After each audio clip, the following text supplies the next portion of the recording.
Hi, my name is Karina Akidal of Canadian Auto Dealer, and I'm here with Peter Hatges of KPMG. Before we get started, it is worth noting that the company polled 1,000 Canadians regarding the record high gas prices that we're experiencing here, to see if those high gas prices are actually convincing them to shift towards an electric model.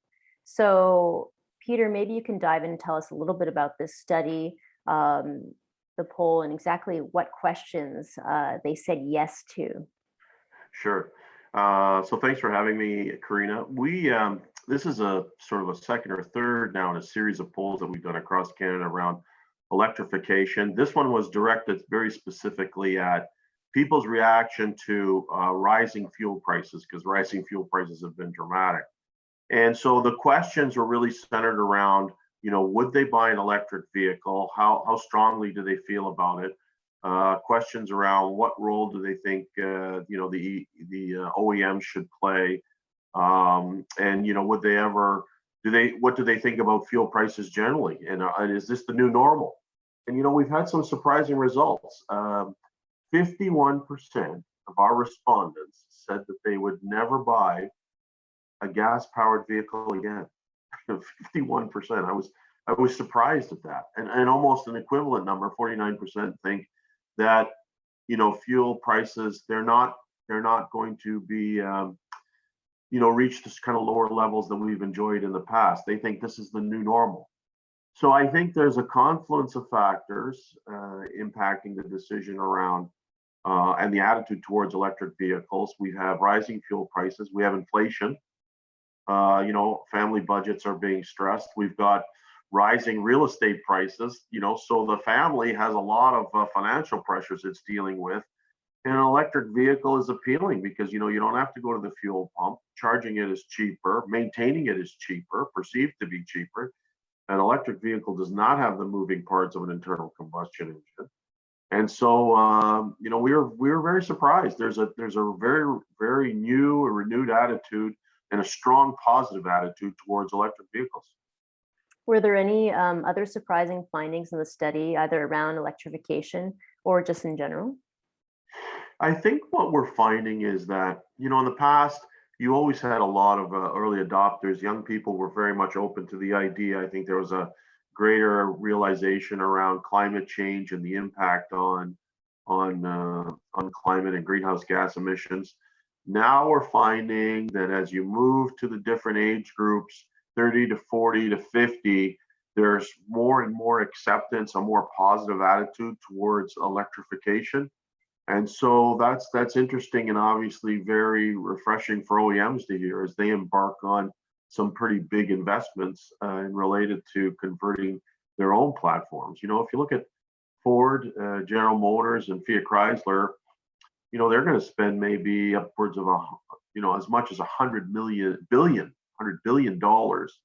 in the next 3 years. So, they've made a big commitment, and they're gonna want to be able to sell the cars they're manufacturing. They've enjoyed excellent profitability in the last few years. They want to maintain it.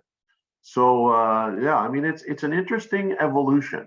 I think people are coming around to the idea that electric vehicles are here and they're going to be here to stay. I have a side question to that. Have you done any other polls? Has the company done any other polls similar to this one when gas prices have gone up? Because it's not the first time they've gone up. I mean, it is significant this time, but there have been rises and declines. So what have you seen if you have done previous polls?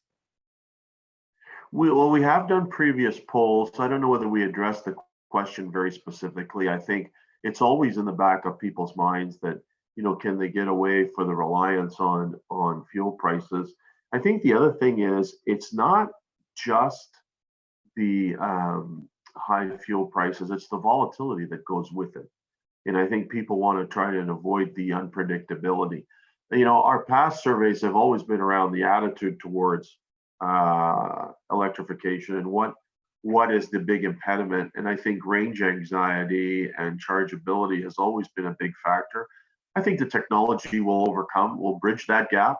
We've asked people how long they want to stand at the pump. And when you get past 5 or 6 minutes, generally Canadians don't want to do it. They don't plan their trips with that kind of precision. I think we're very accustomed as North Americans generally. We go out there, fill up our cars, and get on our way. And no one's planning a trip for a very long time. That attitude hasn't changed. Now there's going to be early adopters who find a way around it and can make accommodation because they'll charge their car overnight, and they'll accomplish what they need to do. But there's other people who are probably not as disciplined as that. And there's some practical limitations too. Not everybody has a driveway available to them. Not everyone has it's going to be that easy for them to have access to a charging station. All of this will find its way. Its evolution will take place, just like it does for all kinds of technologies. But our biggest issue in the surveys that we've done is that people would like to meet the existing expectation of charging fairly quickly and fairly spontaneously. I think that's going to take some time because, as you know, we've got a lot of registered vehicles out there and they last a long time, maybe 11 years on average. To convert all of those into electric vehicles is going to take a decade for sure, if not more. So then, if we look at the results of this study and based on what you just said, what do you feel dealers can take away from all of this?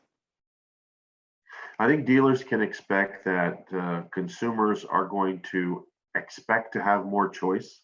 In the past, there was very limited choice for electric vehicles. So as the OEMs make the commitment to bring the product to market, what's going to happen is the showroom is going to attract more people, I think, to touch it, feel it, and see it as the availability expands and grows. And I think that's going to attract a renewed interest in and around electric vehicles. I also think consumers have always been concerned with cost. Electric vehicles in the past, there have been some very high-priced and high-end models, and I think even VW is predicting that its higher-end brands that it makes, will definitely attract buyers, whether it's Lamborghini or Bentley, and that's all fine and good. But the average purchaser in Canada, doesn't expect to pay $100,000 for a vehicle. They expect to pay something far less than that. And that's another expectation that consumers are going to want to have been met by the OEMs. And I think they'll get there. I think when economies of scale get to the point where they can produce good volumes of vehicles, you're going to have price competitiveness, and I think consumers are looking forward to that. Perfect. Well, then my last question would be if you have any parting words to leave your viewers with that they can, any food for thought in addition to this. Well, I think they can count on the fact that electric vehicles are coming. The OEMs have made this commitment. You're going to see some very interesting models showing up in the next 2, 3, and 4 years. And I think that in the early days for adopters, if it's a 2-car family, the second car, if there is any range anxiety, the second car can still effectively be an electric car, I think, and do what it needs to do and fulfill a family's requirements. So I think it's a very exciting period, and I can tell your viewers to stay tuned. It's all coming. Perfect. Well, thanks so much for taking the time to do this interview, and wish you all the best and look forward to the next poll. Thank you. Thanks for having me.